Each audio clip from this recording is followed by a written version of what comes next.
Давайте suhbatimizni boshlaymiz. Farruxga birinchi savolim, qanaqa oilada tug'ilgansiz, hayot yo'lingiz qanaqa o'tgan? Birinchi давайте gaplashamiz millatingiz haqida, chunki Xitoylikka ham o'xshaysiz, o'zbekga ham o'xshaysiz.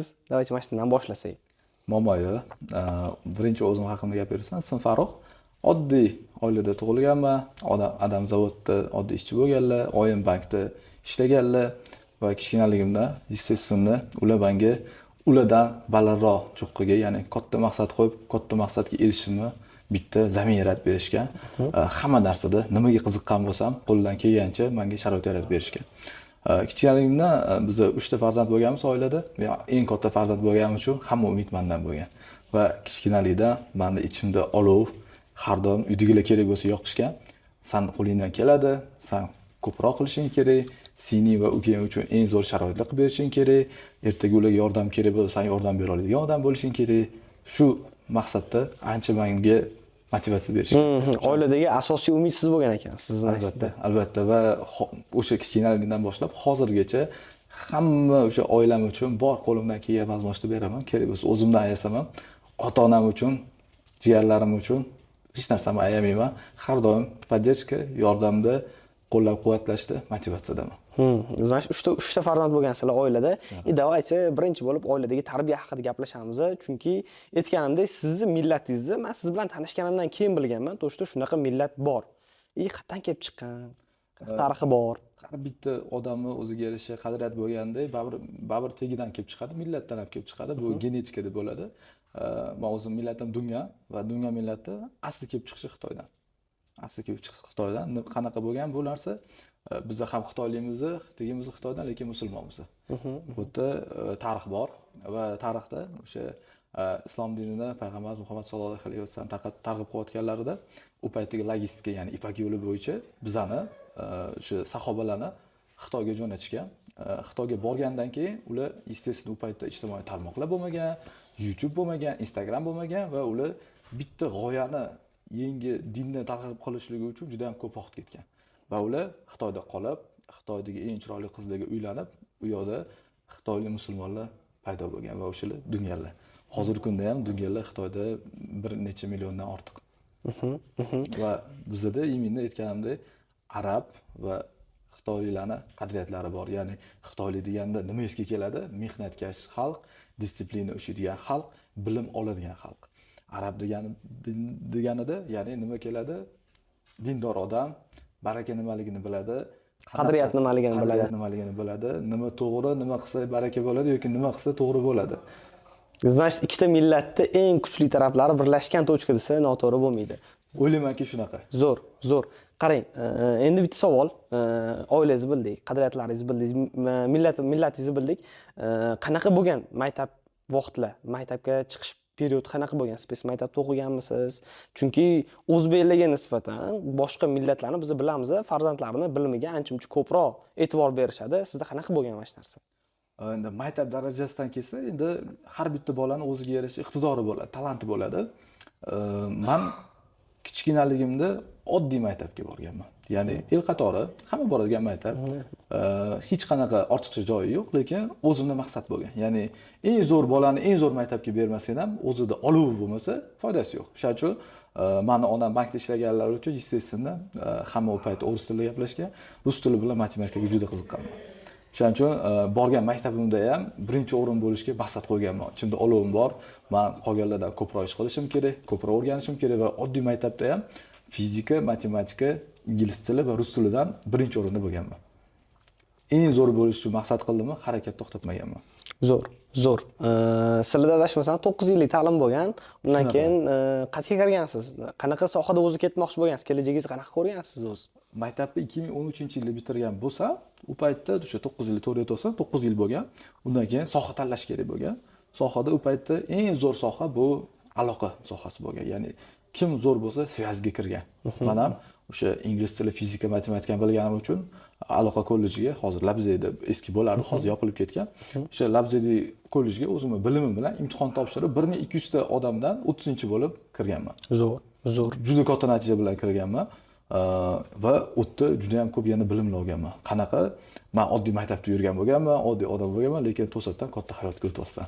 Bizning kollejimizda ana qo'rqinchli bo'lsa ham aytaman, har yili bitta bola nimadir bo'lib yuvib qolmasa hisob emas edi. Ya'ni 1200 ta bola birinchi kursda o'zida bo'lsa, o'ylang, 3 ta kursda qancha odam bo'ladi?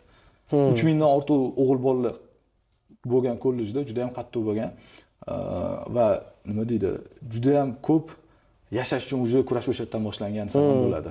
Katta hayotga kirish o'sha yerdan boshlangan desa ham bo'ladi. O'zi xarakteri, shaxsiyat o'sha yerda shakllanishni boshlagan. Chunki o'tda slabiy bo'lsang o'lib ketasan. Slabiy bo'lsang juda anaqa yoki hammani aytgan qiladigan odam bo'lasan, o'zing joyingni topa olmasliging mumkin. Qiynalib qolasan. Zo'r. Yashash o'sha yerdan boshlangan. Zo'r. Kollejdan keyingi hayot qanaqa bo'lgan? Qaysi institutga topshirgansiz yo ishlab ketganmisiz, nima qilgansiz?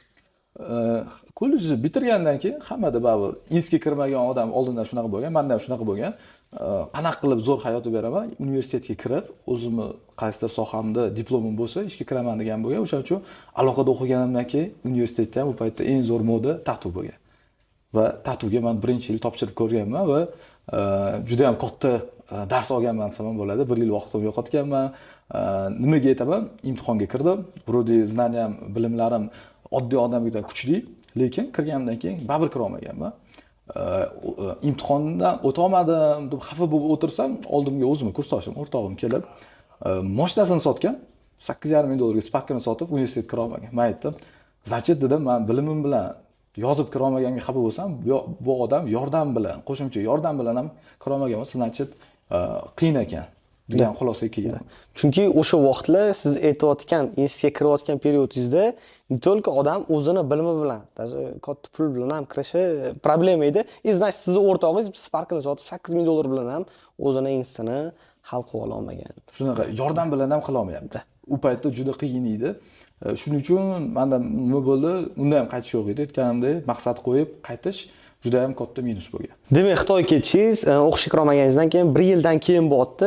Nima sababdan bo'lgan bu narsa? Qanaqa bo'lgan? Universitetga kira olmaganimdan keyin, to'g'risini aytaman, juda ham ko'p orzularim chiqib ketgan. Chunki ota-onam chizib bergan yo'li bo'yicha, ya'ni o'zimni tushunishim bo'yicha ham o'ylaymanki, universitetga kirishim kerak bo'lgan. Universitet bitirganimdan keyin bitta odam bo'laman degan. Shunaqa teoriya bo'lganda, teoriya bo'lgan. Endi universitetga kira olmagandan keyin baribir bekorchi bo'lmaysan. 1 yil O'zbek Telekomda ATSda montor bo'lib ishlaganman. O'zimning soham bo'yicha bilimimni oshirganman. O'tda ham qarasam, vaziyat shunaqaki, 10 yil ishlaydigan odam ham sekin-sekin ko'tariladi. Karyerani ro'z qilish uchun juda ham ko'p mehnat kerak.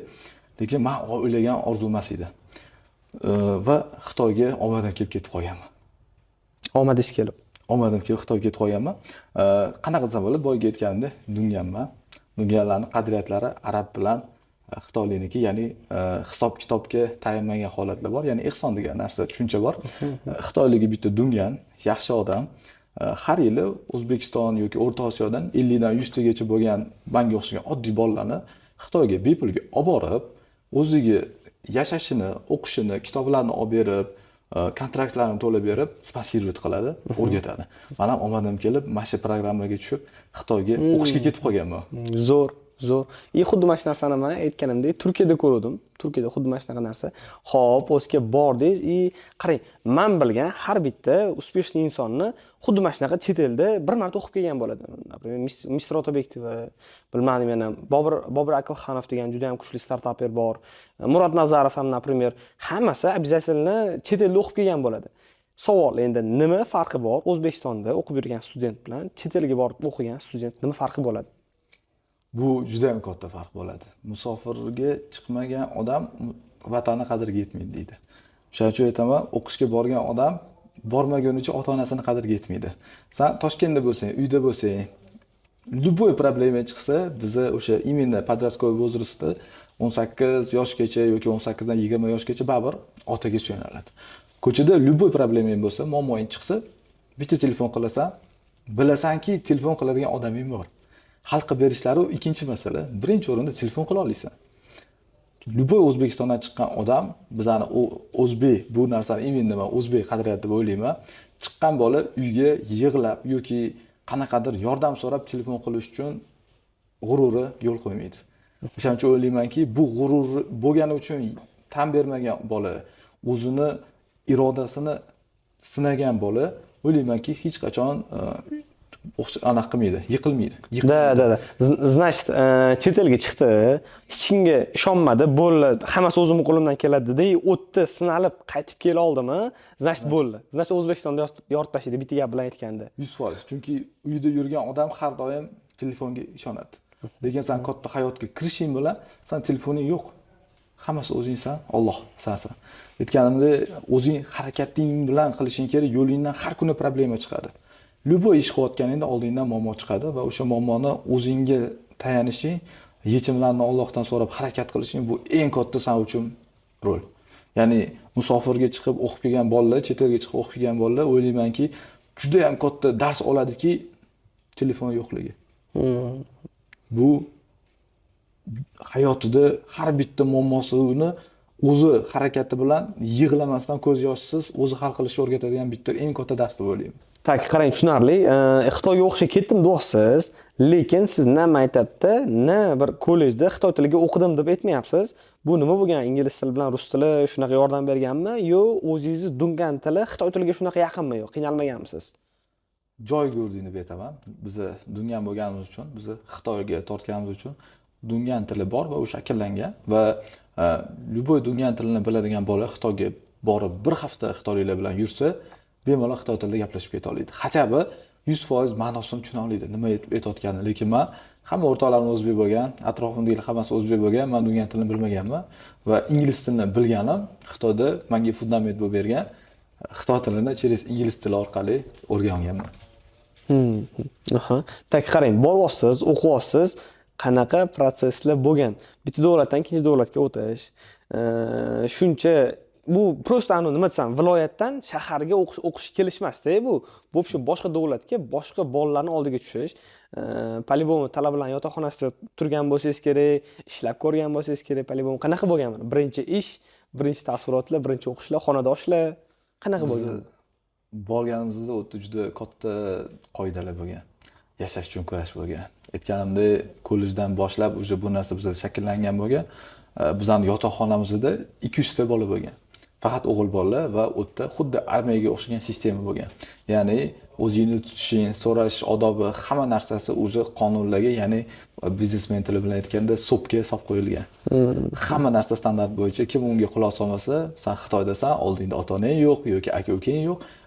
Imенно o'sha qonun bo'yicha javob bergansan. Shuning uchun kollej, universitetga borgandan keyin o'zingni ustingda shunaqa kuchli bo'lishing kerakki, hech kim seni slab deb bilish kerak emas. Ya'ni bizda strategiya chiqqan.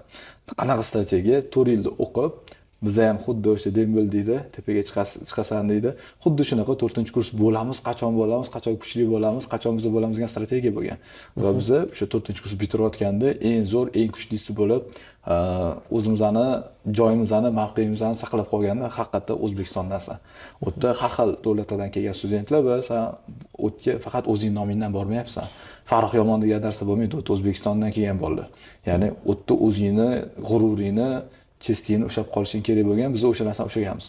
Va bu narsa hayotda bitta narsani tanlab, bitta joyga kirgan joyingga o'zingni slabi yoki pastmas, naborot kuchliman, eploliyman, qiloliyman degan narsani qo'yish uchun bitta birinchi qadam bo'lgan. Значит, shaxsiyat, xarakter, haqiqiy erkaklik degan bilan aytganda o'sha shakllanish boshlagan. Qarang endi, bu narsani tushundim. Finansiy qanaqa bo'lgan holat? Nima desam, bu yerga sponsor sizni ta'minlaganmi, qanaqadir ma'noda pul bilan yoki bo'lmasam uydagilardan olganmisiz, O'zbekistondan yuborishganmi yo stipendiya bo'lgan, nima qilgan, ishlaganmisiz, nima qilgansiz? Stipendiya bo'lgan, faqat $150 bo'lgan.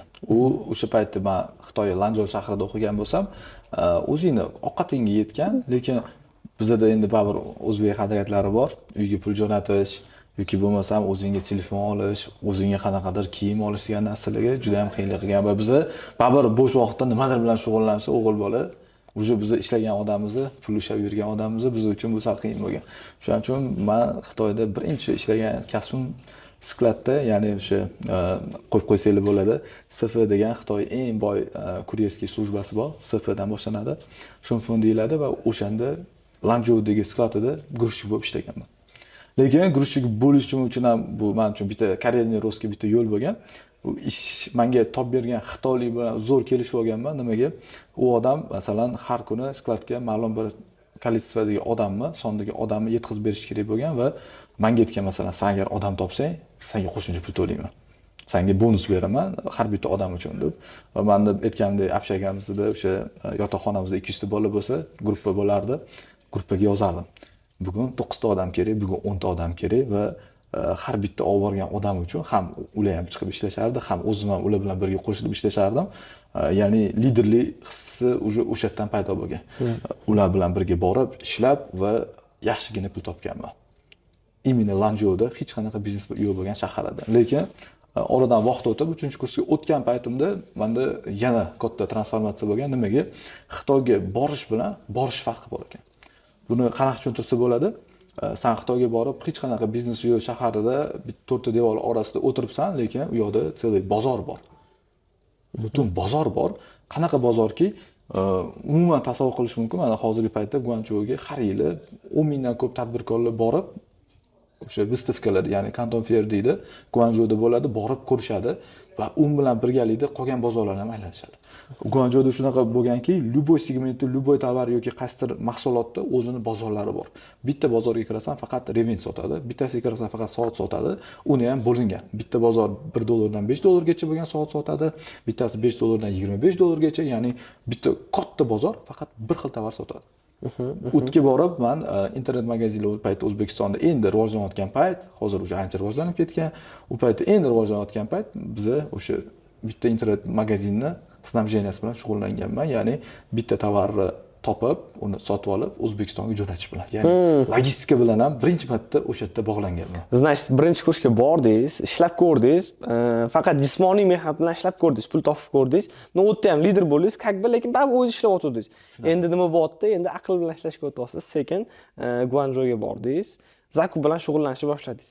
Onlayn do'kon qilish bilan boshladingiz. Zo'r. Qanaqa bo'lgan? Borganingizda qanaqa edi do'kon?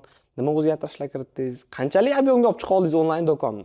Men borgan paytimda do'kon offlayn rejimda ishlardi. Ya'ni bitta odam Guanchjou shahrida yashab, har kuni do'konlarni aylanib rasmga olib yurardi. Yangi rasmlarni umuman topa olmasdi. O'zi har doim yengillik qidirgan, tovar qidirgan. Eng qizig'i o'sha tovarni zakaz qilish uchun yana o'sha do'konni qaytib borish kerak bo'lgan, do'konchiga zakaz beradi. Bu brend tovar bo'lgani uchun 3 kundan 5 kungacha tayyorlab bergan u do'konchi va har kuni o'sha do'konchiga borib so'rab yurgan, tayyor bo'ldimi deb va bu juda ham katta energiya, kuchni olib qo'yadi, chunki Guanchjouda yashash birinchidan qimmat, ikkinchidan diskomfort. Nimaga? Guanchjou juda issiq shahar. Yozda Xitoyga borganlar, Guanchjouga borganlar biladi, prям joy sauna. Ko'chaga chiqsam juda ham terlaysan, bu juda qiyin. Men borib birinchi o'rinda integratsiya, ya'ni optimizatsiya, hamma bo'layotgan proseslarni optimizatsiyasi bilan shug'ullanganman. Birinchi o'rinda hamma do'konlarni WeChatga ulaganman. Ya'ni WeChatda namirovka qo'yganman. Sumkalarni sumkachiga, oyoq kiyimlarni oyoq kiyimga, kiyimchilarni kiyimchiga hammasini integratsiya qilganman-da. Ular bilan kontakt ulashganman va ularni har bittasi yangi model chiqqanida menga rasm jo'natardi.